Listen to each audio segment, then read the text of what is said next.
Good morning, everybody. Kathy Hawk here. I'm glad to be with you again this morning because, as you saw on the title, the um, I'm calling it a heart wall, which is in a way a play on words, like the firewalls that are on our computer to stop unwanted messaging to come in. Well, actually, that's how your biofield works. When you're building a biofield set at the frequency of the heart, which is 500 megahertz on our Get Clarity Attention Guide.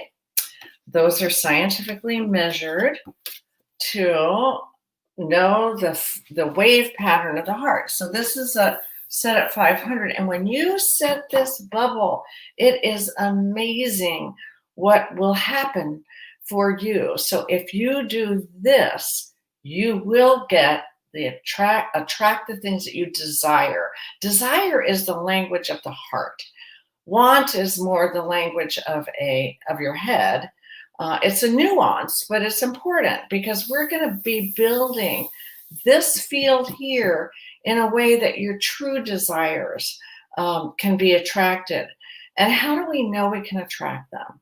Well, again, thanks to the work of heart math, they have now that the magnetic field of the heart is about 1,000 times stronger than that of the brain.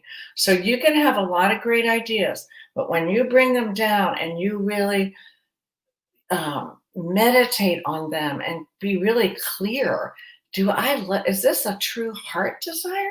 If it is, it'll create a magnetic field that will begin to attract what it is that you really desire, that will really bring you joy in your time here coming up. So these are uncertain times. You want to bring in joy.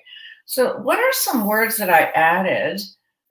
So we had started with inside this biofield. I have put words that are measured to create a wave pattern that is attractive and that nourishes the heart. So dedication versus defiance.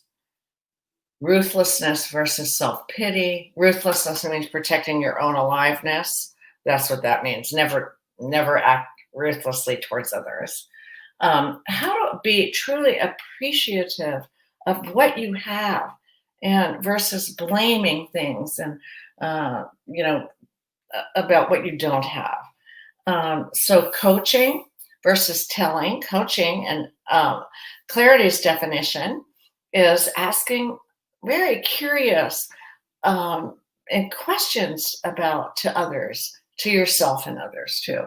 So what I added today was participating fully, and I know it's a little hard, versus compromise. And I really want to spend a few seconds on compromise. I have defined for the book called Shift, which is our book. You can get it on our website, getclarity.com. And the Shift booklet, and what I explain is the definition there. Our culture makes it sound like, well, compromise is like the best thing ever. Well, energetically between people at the level we're talking about, the level of a heart, compromise is, I define as, nobody gets what they want. So if everybody's willing to participate fully in solution, and saying, being really clear about what are deal breakers and what are not deal breakers. And then understanding that for yourself. It's in a way, it's like defining what is so important to me.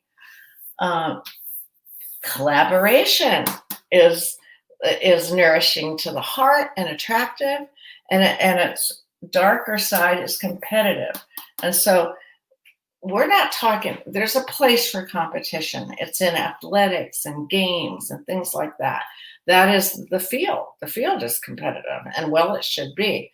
However, for you to create a heart, you want to be collaborative with others and not bring inner competition, not bringing better than into the circle. So you want to keep that on the outside.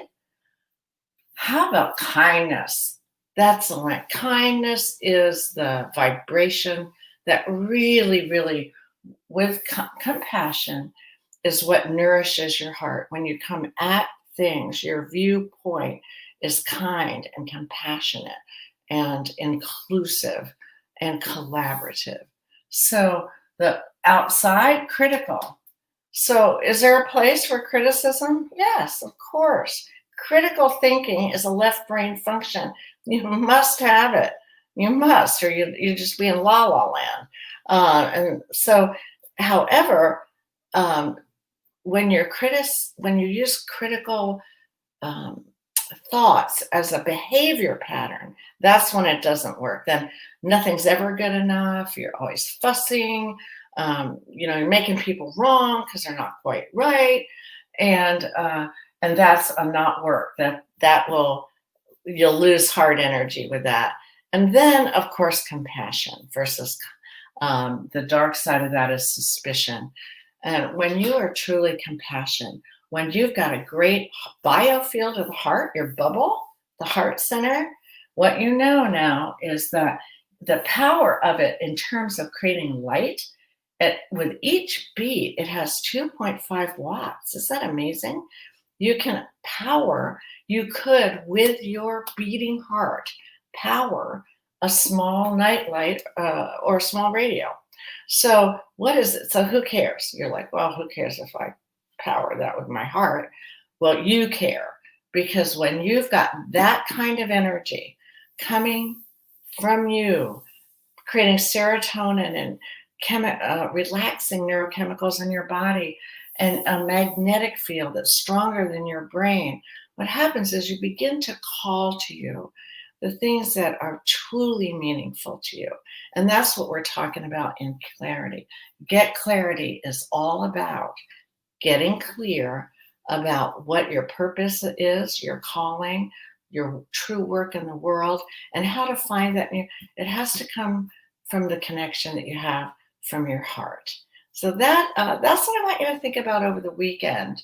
And think to yourself, where can I leave outside of my life the defiance and self-pity and blame and criticism and competition with other people?